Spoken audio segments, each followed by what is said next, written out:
And she said, yes, I'm not working out until I lose more weight. And I thought, wow, bless her. And that is an outdated thought. That is a myth. Number one, it's an outdated thought. We used to think that the way to lose weight, the way to protect your muscle as you're losing weight is to build muscle. That is the way.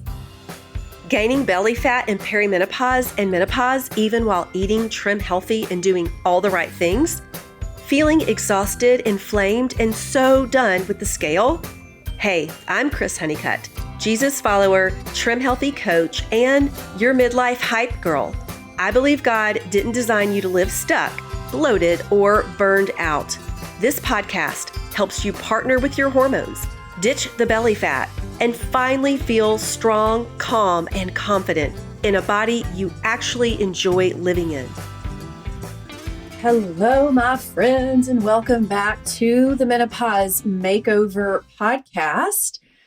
Today, we're talking about something I come back to over and over in my coaching with midlife women because it works when so many other things stop working. And it really is the foundation of my 5 steps to midlife fat loss.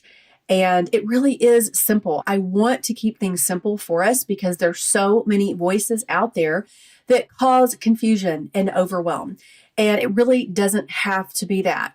I have really spent a lot of time working on simplifying things, and it is the only way that I can stay where I am in my weight loss journey and health journey, which is I'm at maintenance, and I'm grateful for that, and continue to support my body. And then working with hundreds of women who want to lose weight and who want to support their hormones and feel good and have energy and feel strong. And so it's simple. So I'm going to break it down very simply. It's steady. Things have got to be sustainable. You could do some crazy thing, yeah, but can you sustain it? If you cannot, you will backtrack. This is very simple. It does support your hormones instead of fighting them or working against them. And I'm going to call it what it is. This is not something that I made up. This is from Trim Healthy Wisdom. This is also from other sources. And we're going to call it protein, plants, and power. If you want to juice it down, what works in midlife and beyond? That's it right there. If you've been feeling confused, if you've been doing most things right, but the scale isn't moving, if your energy is lower and your belly feels more stubborn and your old tricks just aren't cutting it anymore, this episode is for you because midlife fat loss doesn't need more pressure. It does not need more pressure. It needs better, and you need better support. The more pressure that you move into and put on yourself, the more your body will not release fat. And that is due to that cortisol, which you probably hear a lot about. Less food, more cardio, white knuckling through hunger. That worked for me at 25 and 35, but it backfires at 45 and 55 and 65. Why? It's all about hormones. It's all about hormones. Hormones are shifting. We are going through a new physiological transformation. When I got that, it really started making sense. You know, when you hit puberty, you know what? You had estrogen that was a key to unlock your womanhood. What changes happened at puberty? Well, that's really what estrogen, that was a new physiological state that you entered. Every woman does. Same thing with menopause. It is almost like puberty in reverse. We don't have the key estrogen and everything changes. And our body is designed to store fat in different areas now that we don't have estrogen. And our brain is affected, and our blood sugar and our muscles and our insulin sensitivity and our cortisol, everything, our gut, our mood, it is affected by this. And so we are in a new physiological state. So we have got to do things differently. And we're so used to kind of doing these quick fixes, or even maybe you're not even doing a quick fix. Maybe you're just doing the same things that you used to do, and it doesn't work. Muscle is harder to maintain, and muscle is your metabolic currency. Not to mention your longevity. Muscle is actually an organ in your endocrine system. Wow, that's a new thought. Recovery takes longer. If you are doing too much exercise and you're not recovering, your body is not going to build muscle. It's actually going to eat your own muscle. You're going to break down. Blood sugar is less forgiving. We cannot do the things we used to do. I can't eat off plan like I used to as much. There's so many things that are affecting me inflammation wise and even in my energy levels and my sleep.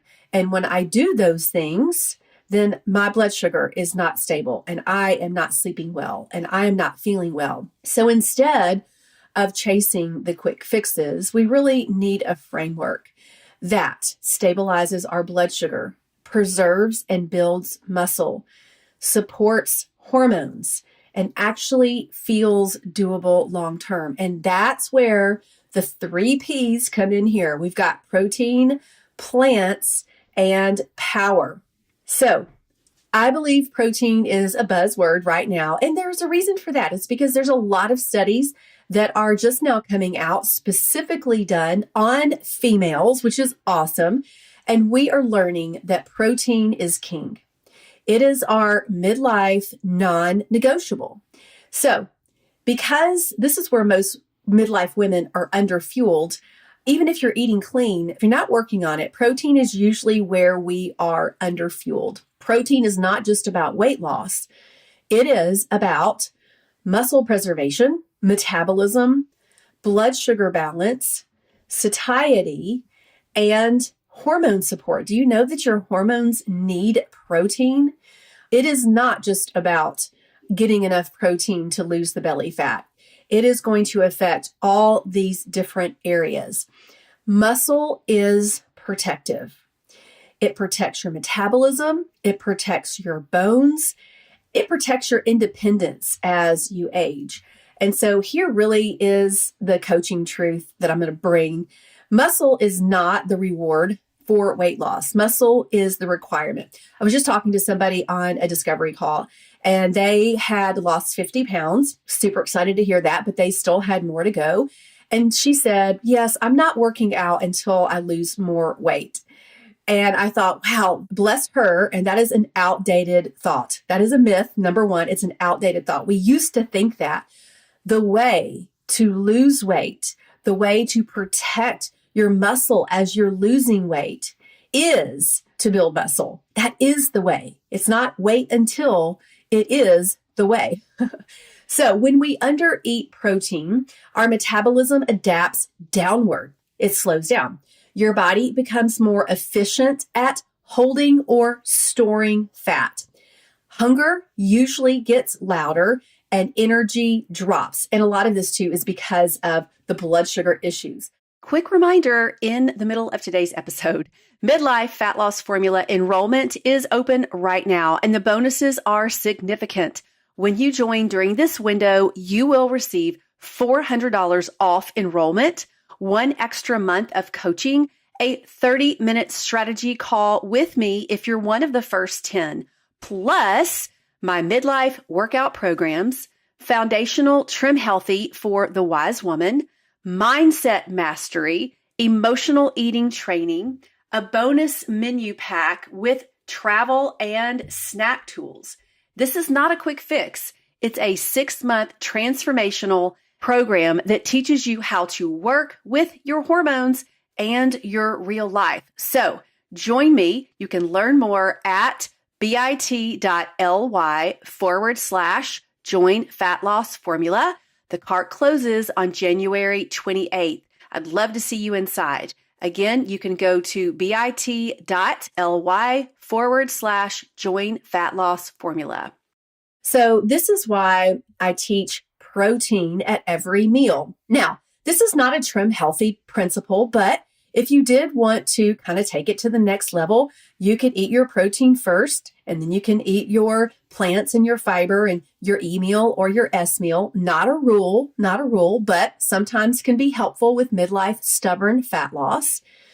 We're not talking about getting the perfect amount of protein and eating it perfectly, obsessing, all that kind of stuff. All of that keeps us from enjoying the journey. So really what it looks like, you guys, it can be very easy. It is 25 to 35 grams of protein, breakfast, lunch, snack, and dinner. That can be an easy way of getting it in, anchoring your meals with that protein.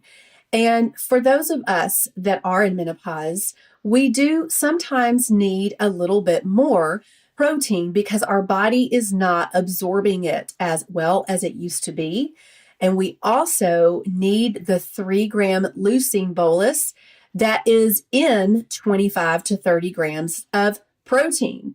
So that leucine is the switch that helps our muscles grow and regenerate and recover.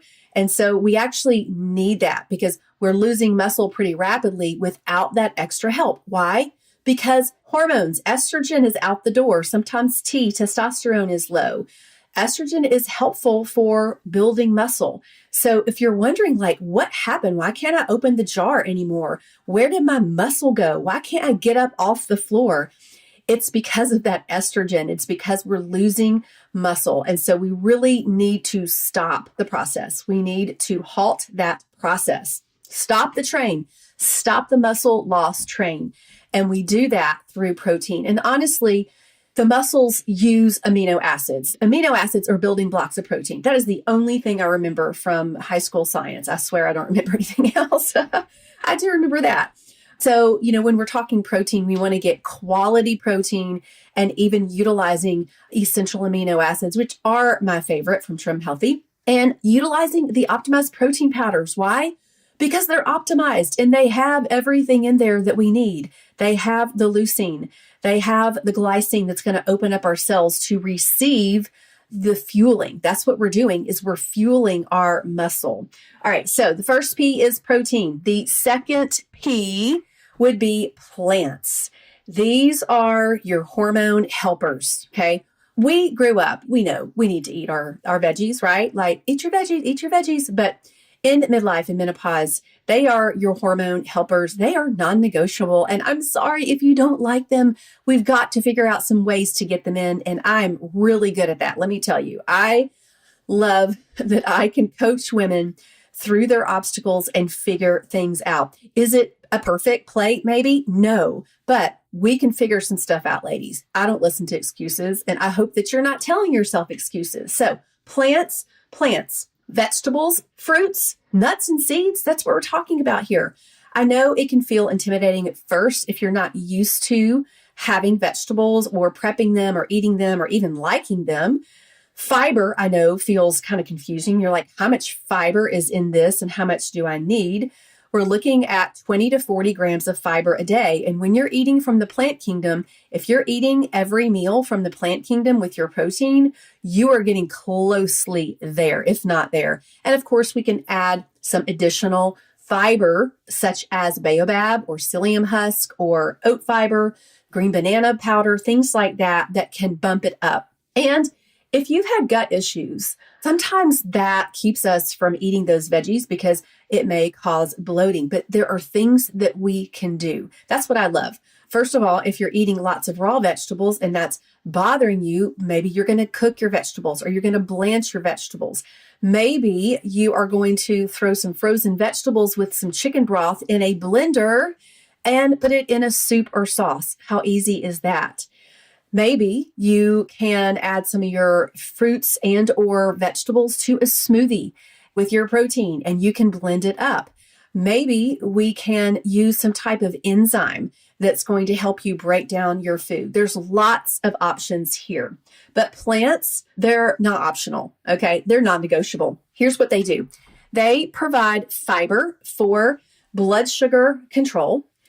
Also for your gut microbiome, which is in dire need of some love in the midlife season. When estrogen is no longer there, our gut microbiome changes and we need those good gut bugs and we need a diversity. And so fiber is going to be important for that. Fiber also in plants, I'll say plants, that's fruits, vegetables, nuts, and seeds, support your estrogen metabolism. Even if your estrogen is low, our body actually still makes estrogen small amounts. And it's very important to make sure that we're detoxifying that estrogen throughout the right pathways, and fiber can help you do that. Gut health and detox pathways are supported by vegetables. Reduced inflammation is happening when we use the plant kingdom. And guess what else? The plant kingdom scrubs our fat cells and our muscles. Sometimes our muscles contain micro droplets of fat. That's because we have our fat stores spilling over with fat, spilling into our liver, spilling into our muscles. And when you have those droplets of fat in your muscle, you don't have any room to build muscle. We have to get rid of those. And you know what?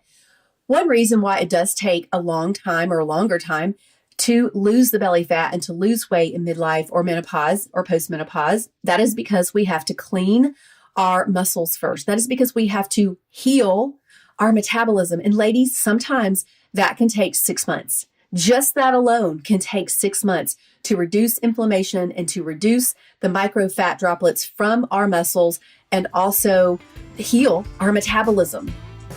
Hello, friends. Before we wrap up, I want to share something with you. One of my clients recently said, this is no longer a quick get it done mindset. This is a lifelong goal, and I finally feel confident. That's the heart of Midlife Fat Loss Formula. Yes, women lose weight. Yes, labs improve. Yes, strength increases. But the real transformation is learning how to live in your body with peace, wisdom, and confidence again. If you're ready for that kind of support, enrollment is open now. Go to bit.ly/join fat loss formula. I would love to walk with you.